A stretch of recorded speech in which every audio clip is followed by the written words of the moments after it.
Où sont les intellectuels de notre pays? L'image de ce dernier est ternie par un ministre. Bizarrement, aucun d'entre vous ne daigne lever le petit doigt pour dénoncer cela et réclamer ouvertement sa démission pour l'honneur de notre pays.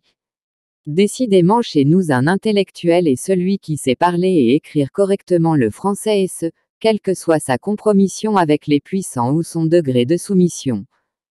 Ailleurs, prenons juste le cas de Madagascar voisine, un sursaut des universitaires, des barreaux, etc.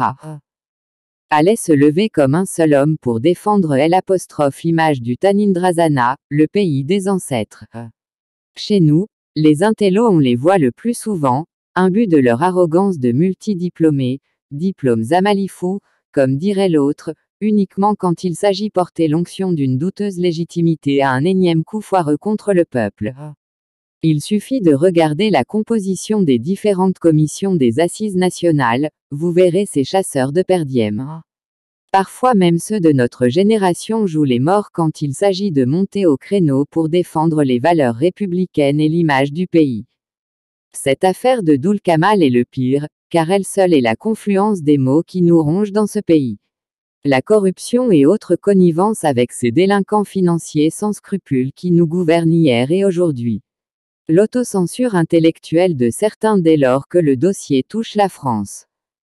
Pourquoi sont-ils silencieux sur la question de Mayotte et les crimes de ce préfet qui nous renvoie des refoulés venus de Mayotte où le virus circule à vive allure? Non, ils ont peur de ne pas pouvoir obtenir un visa.